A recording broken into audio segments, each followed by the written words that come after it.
Hello and welcome to Sinner to Winner. We're going to talk about what would Jesus do today? The energy of the lamb or the energy of the lion? A lot of people think, by the way, before we get into that, let me just preface it. A lot of people think of Jesus as this long-haired, dress-wearing, gentle soul, but there's a lot of times, I'm going to tell you a couple of times in particular, when Jesus used the strength of the lion, righteousness, for justice. He was an alpha male. But before we get there, look at this backdrop. We're in the Wild West here. We're in California. But I love this house. It's on a street where I'm living right now. And it reminds me of my misspent youth in the north of England when I thought I was William H. Bonney. I wanted to be Billy the Kid. I wanted to be Doc Holliday. I had issues with gambling, drinking, women. I qualified for a lot of 12-step programs, and through 12-step programs, I found a relationship with a higher power that I choose to call God.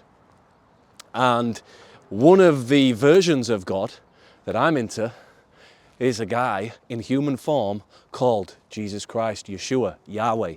And I often think these days, like, what would Jesus do? And I don't know about you. Can you put in the comments, by the way, if you relate sometimes to people pleasing, or maybe you go the other way and you react too harshly and rashly, and I don't know, maybe it's road rage, maybe it's losing your temper in sports. I've known people, we see people, they're swearing, they break golf clubs. We can go either way, right? We can overcompensate to each energy, but I think it's a good idea in these situations when we're looking for a mentor or a role model. Think, what would that person do? What would, we're doing a business deal. What would Richard Branson do? What would Steve Jobs do? And so one of my things is when I'm dealing with people, place and things and I want to do the right thing, I'm like, well, what would Jesus do? This universal energy, this Father of light, this Spirit of the universe in human form.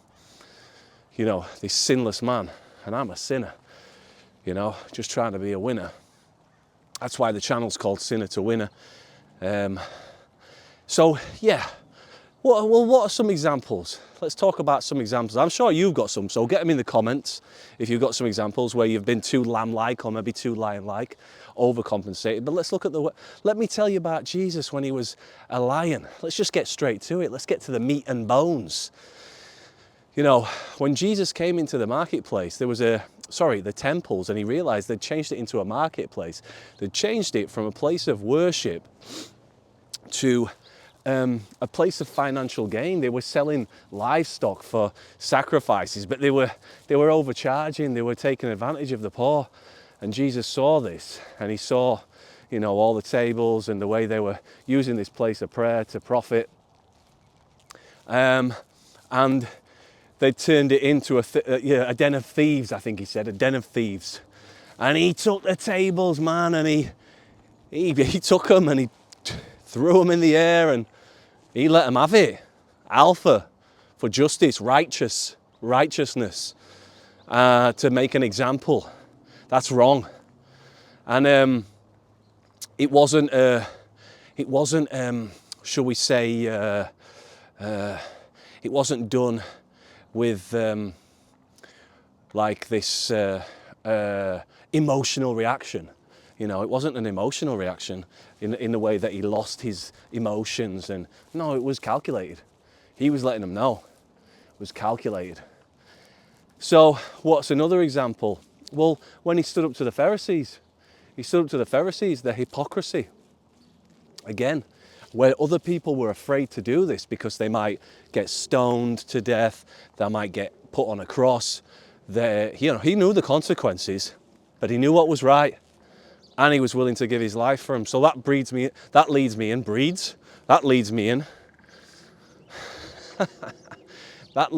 in to his lamb, his gentleness. Forgive them, Father, for they know not what they do. He's hung up on the cross, and he could have called down angels. He could have set everyone right. He could have spoke up with Pontius Pilate. No. He wanted to give his life. He knew that was the sacrifice that needed to be made so that mankind living on would be able to find salvation through him. What are some other times that he had lamb like? When he washed the feet of his disciples. You know, as a leader, he knew that he wanted to show that humility with his followers, and Peter said to him, I'm not washing your feet. He said, sorry, I'm not letting you wash my feet. No way. He said, well, if you don't, be gone with you. You know, you're not going to be with me. I'm leading by example. So none of you let your ego get out of control. If I can do it, you can do it. So there's all these examples, right? Brilliant. So just remember, he's not this long-haired, dress-wearing, was always gentle. No, he was not. He was the man, right?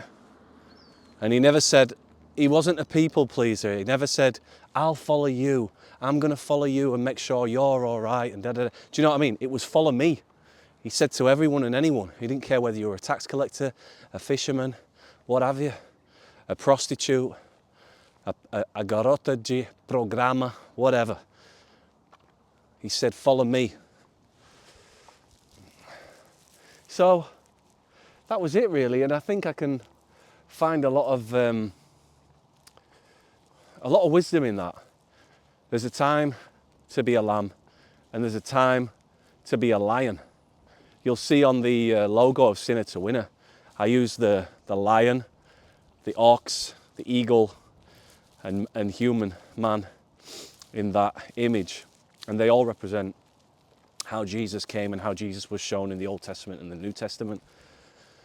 And don't get that mixed up. There's a time to show strength, especially when you're fighting for justice. Perhaps when you're fighting for a child. You know, Jesus said, for any harm that comes to, what was it, the hair, one hair on a child's head, good luck to you, because your name will be marked, he's coming for you. You know, something along those lines. So let's end with this. Do the right thing. Ecclesiastes, I think it's 3:7, 7:3 or 3:7. There is a time to be silent, and there is a time to speak. Life is seasonal, okay?